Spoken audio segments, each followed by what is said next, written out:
राजा के जो नियत होगी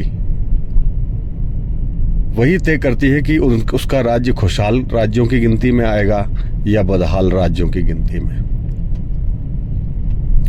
बहुत समय पहले की बात है, एक राजा भेष बदलकर अपने राज्य में भ्रमण कर रहा था।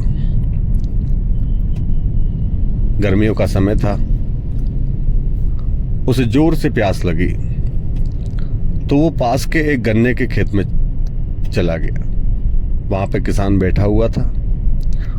उसने निवेदन किया कि भाई मैं प्यासा हूं, मुझे थोड़ा पानी मिल जाएगा। किसान ने कहा कि भैया आप थके हुए लग रहे हो, आप पानी तो पीजिए, थोड़े गन्ने का रस भी पी लीजिए।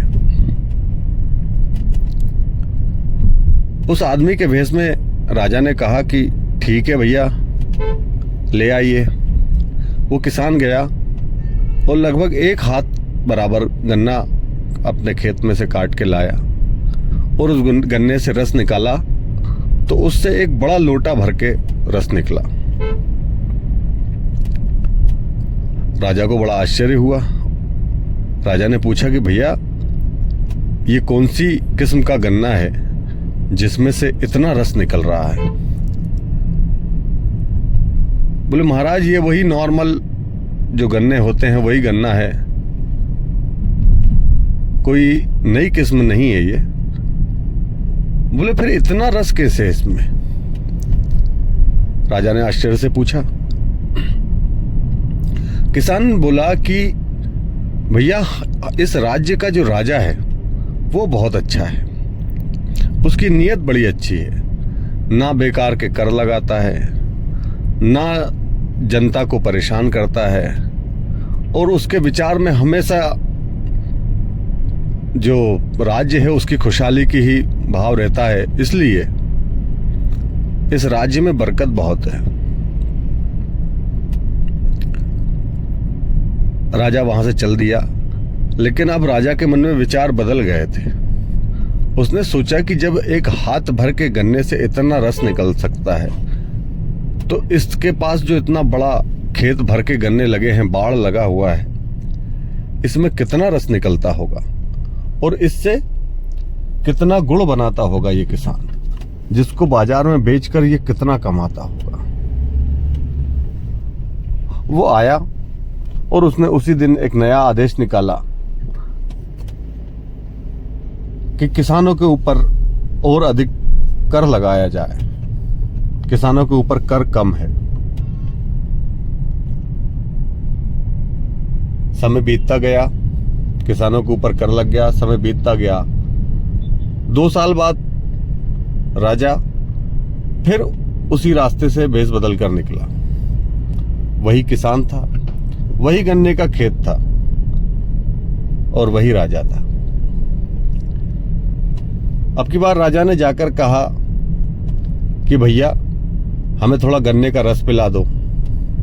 इस बार किसान के चेहरे पे बड़ी मायूसी थी, लेकिन चूंकि अतिथि ने स्वयं अपने मुख से मांग लिया, वो खेत में गया, बड़े बड़े 8-10 गन्ने काट के लेके आया।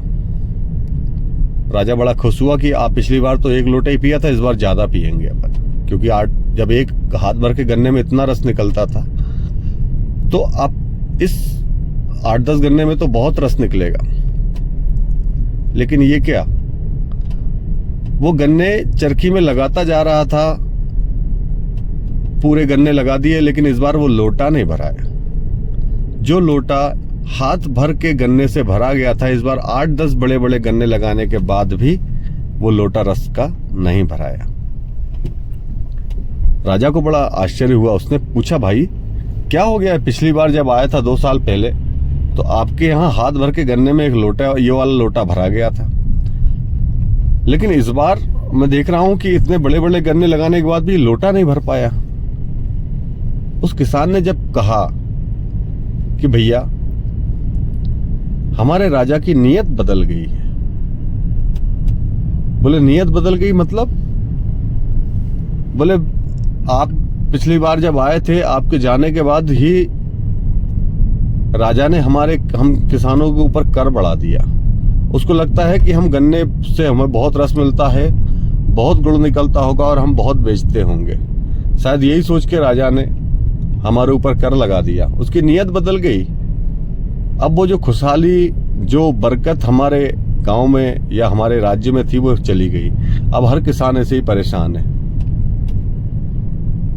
राजा को मन ही मन बड़ा दुख हुआ कि मेरी नीयत मात्र बदलने से पूरे राज्य की खुशहाली चली गई और मेरी नीयत का इतना फर्क पड़ता है पूरे राज्य के ऊपर। वो वापस गया। उसने जो 2 साल पहले आदेश दिया था, वो आदेश उसने वापस लिया। पुनः राज्य में वही खुशहाली, वही बरकत, सब धन धान्य से पूर्ण हो गया। ये कथा मैं क्यों सुना रहा हूं?